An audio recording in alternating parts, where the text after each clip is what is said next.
What is a flower's favorite vegetable? A cauliflower! Ha ha ha ha! Today, we are going to learn about Georgia O'Keeffe, an artist who is most known for her paintings of flowers. Not cauliflower, but real flowers, the kinds with petals. Georgia O'Keeffe was an American artist born in Wisconsin in 1887. She moved to New York and became an important part of the American modern art movement. She was the first female painter to gain respect in New York's art world in the 1920s. Do you know what other important event happened in 1920?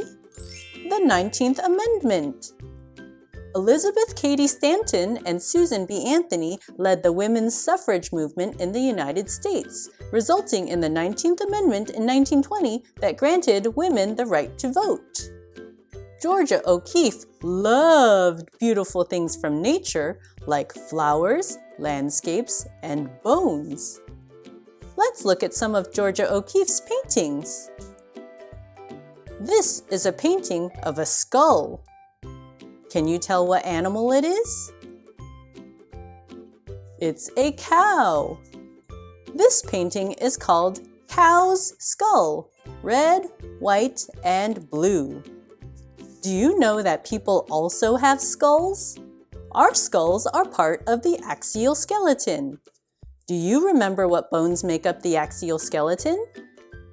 Skull, vertebrae, ribs, and sternum. Do you remember many weeks ago we learned about oils? Oils stands for different elements of shape like circles, dots, lines, and curves. Do you see what kind of oils she used to make the skull? There are curved lines at the top and sharp angles at the bottom. The contrast between smooth, curved lines and sharp, jagged lines is very interesting. Do you know what contrast is? Contrast is when you compare two different things, like curved lines and sharp lines. Now let's look at a different painting. This one is called Black Mesa Landscape. It's inspired by a desert in New Mexico. What colors do you see? I see dark blue, light blue, orange, and green. Which color stands out to you the most? O'Keeffe created depth and perspective by using colors. Bright colors are in the front and darker colors are in the back. Darker colors make things look like they're farther away, and brighter colors makes things look like they're closer to us. In case you're wondering, that's something called atmospheric perspective. O'Keeffe made paintings of bones and landscapes, but she is most known for her paintings of flowers. So let's look at some of her flower paintings. This one is called Oriental Poppies. These flowers look so big. Real-life poppies are so small that they can fit in the palm of my hand. But in this painting, the poppies look so big that they're even bigger than my head. She said, "Nobody sees a flower really. It is so small. We have no time." So I said to myself, I'll paint what I see, but I'll paint it big. That way, they'll be surprised into taking time to look at it. Well, that worked with me. These poppies are so big that I stopped to look at them and said, "Wow, those are big poppies." Now let's look at a different painting. This one is called White Iris. What colors do you see? What feeling do you get when you look at this painting? To me, this looks very soft and cozy and reminds me of my blankets and pillows. It makes me want to take a nap. But do you notice how the lines and colors go all the way to the edge? Well, that's a special technique artists use called cropping. When you crop something, you get rid of the outer parts and you only keep the very important ones. Now it's time to make art inspired by Georgia O'Keeffe. Here I have some pictures of real flowers. We could just copy them exactly as we see them, but for this art project, we are going to Georgia O'Keefferize these flowers. We are going to use two techniques that she often used in her artwork, cropping it and making it big. Sometimes when people draw, they'll draw exactly what they see, and they'll make it small and put it in the center of a page. But we are not going to do that. We are going to crop it and make it big. And I'm going to show you an easy technique that you can use to crop. Do you remember what cropping is? Cropping is when you focus on the important parts and get rid of all the rest. One, we can crop using our fingers. You can make a square, or you can make a rectangle. The area of a rectangle equals length times width. The area of a square equals the length of its side squared. Which one should we use? Should we use a square, or should we use a rectangle? I'm going to use a rectangle-shaped paper. So let's use a rectangle. First, you just make a rectangle, and you see if I move my rectangle around different parts of the picture, it looks different. So we want to move it around until we see something that looks interesting to us. That looks interesting. Let's see what it looks like when we try it on this picture. That looks interesting too. I think I like this purple one better. So we'll crop it just about there. Now that we have the portion that we want to crop, we are going to fold our piece of paper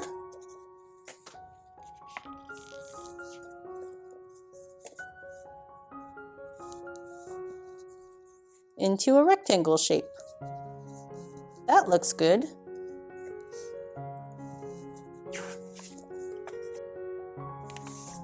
Then we'll get a sheet of paper and try to copy what we see onto the paper.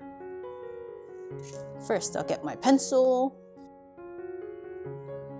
I like pencils because if I make a mistake, I can just erase it. So what we want to do is just copy the lines that we see. And it's okay if we don't copy it exactly, just do the best that you can.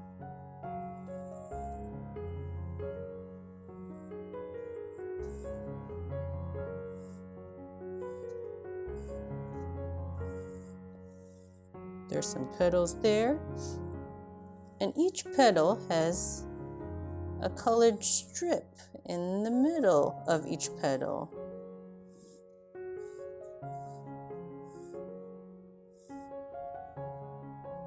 And there are some leaves. And here's a leaf with a stem.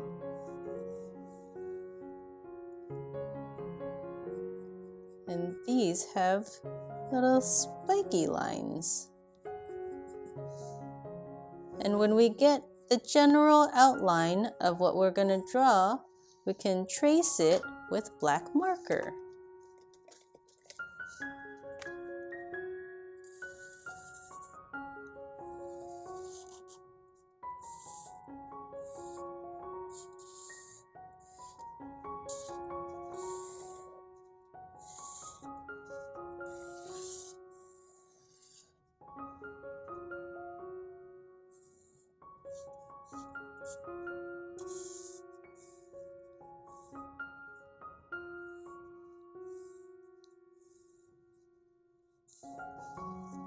And after we get the outline, we'll color it in.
Outside petals look purple, and these middle strips look a little pinkish.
Art inspired by Georgia O'Keeffe. This is what our picture started like, but we O'Keefferized it by cropping it and making it bigger. Georgia O'Keeffe created some really interesting abstract art. If you're interested in making more abstract art inspired by famous artists like Pablo Picasso or Vasily Kandinsky, there are links to tutorials in the description box below. Check out my arts and crafts playlist also. It's filled with art tutorials and crafts that you can make at home. Leave a comment to let me know what other artists you'd like to learn about. And subscribe to my channel for more fun with art. See you next time. Bye.